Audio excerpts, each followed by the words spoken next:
मित्रों नमस्कार।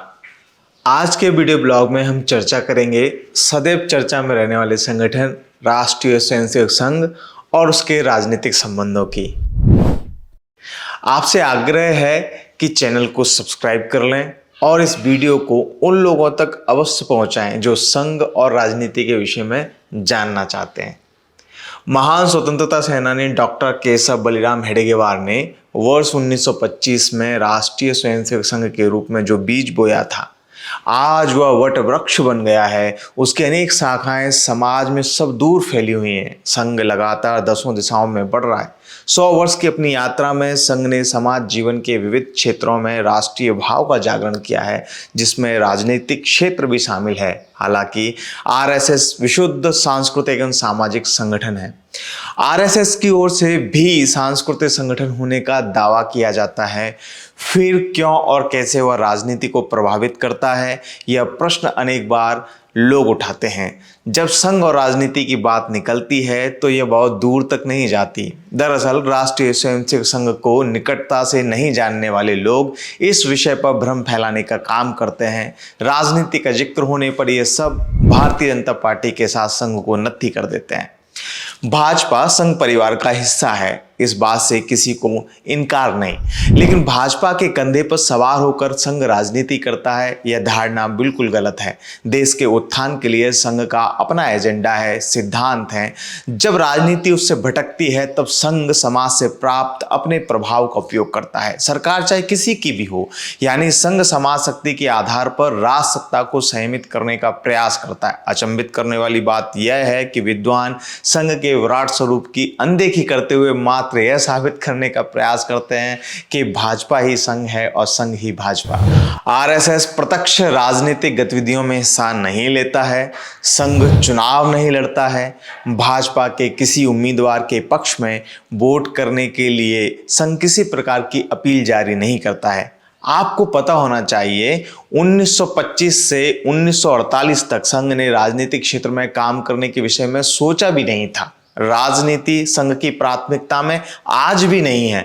आरएसएस के संस्थापक डॉक्टर हेडगेवार से जब किसी ने पूछा कि संघ क्या करेगा, डॉक्टर साहब ने इसका बड़ा सुंदर उत्तर दिया, संघ व्यक्ति निर्माण करेगा। अर्थात संघ समाज के प्रत्येक क्षेत्र में काम करने के लिए ऐसे नागरिकों का निर्माण करेगा जो अनुशासित, संस्कारित और देशभक्ति की भावना से ओतप्रोत हों। महात्मा गांधी की हत्या के बाद पहली बार यह विचार आया कि संसद में संघ का पक्ष रखने वाला कोई राजनीतिक दल भी होना चाहिए।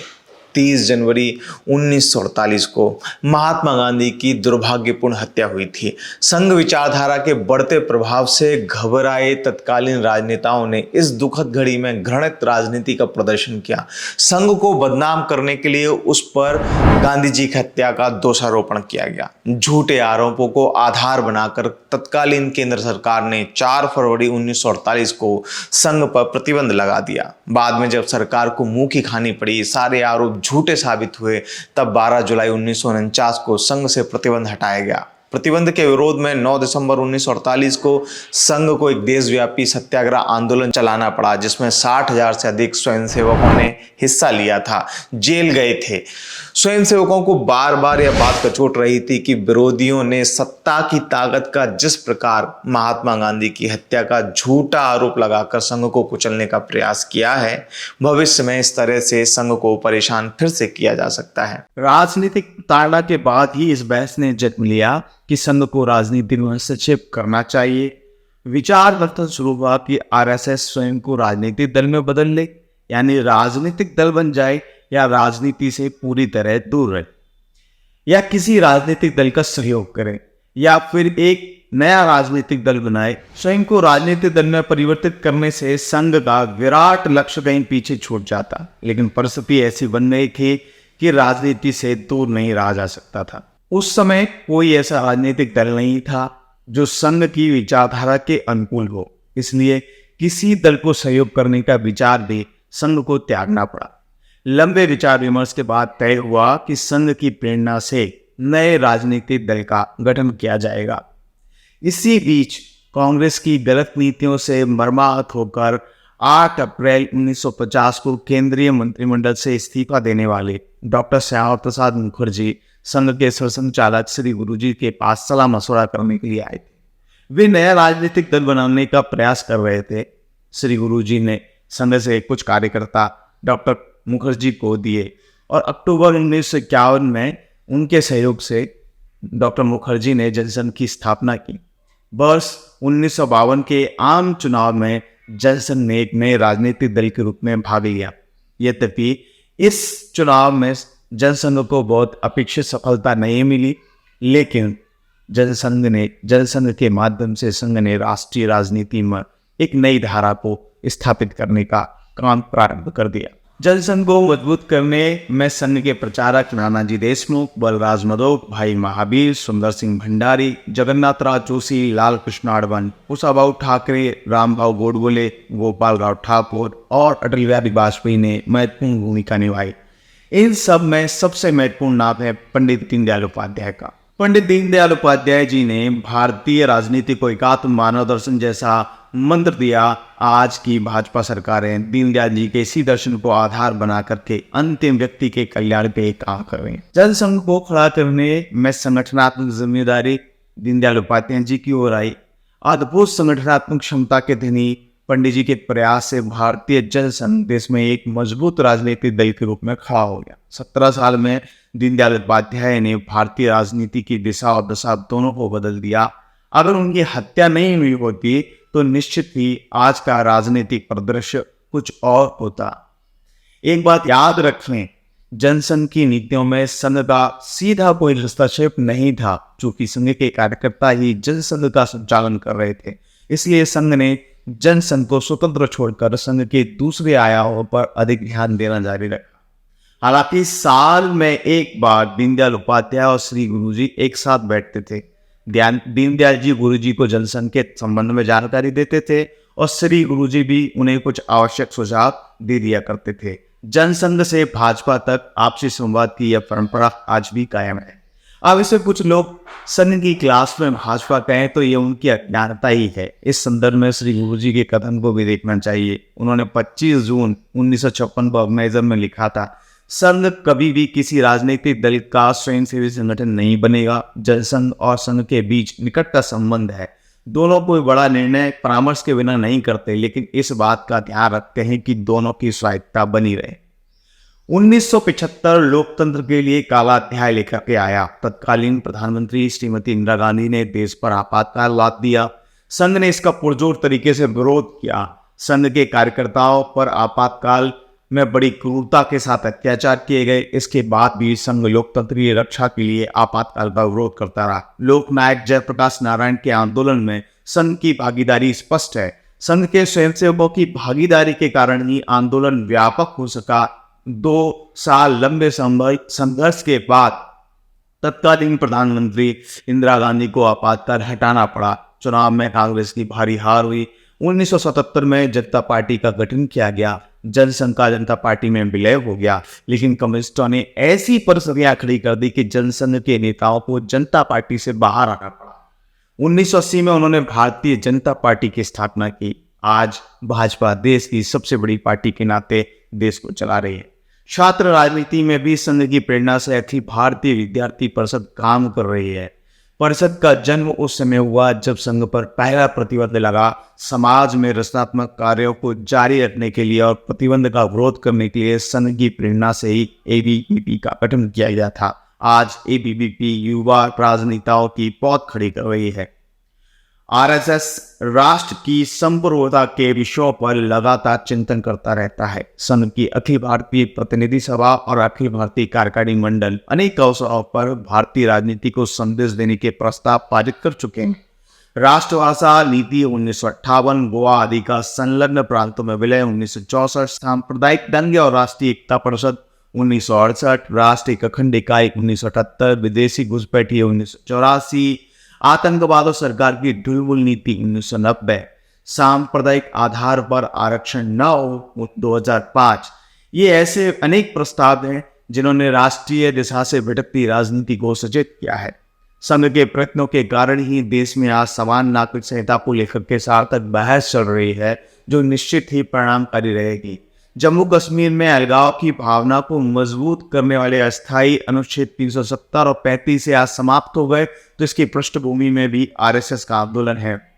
भारत और हिंदू अस्मिता का प्रतीक राम राज्य का मुद्दा भी संघ की ताकत के कारण राजनीतिक बहस में शामिल हो सका, जिसका परिणाम अयोध्या में भव्य श्री राम मंदिर के रूप में हमें दिखाई दे रहा है। संघ ने ही राजनीतिक स्वच्छता के बहस शुरू कराई।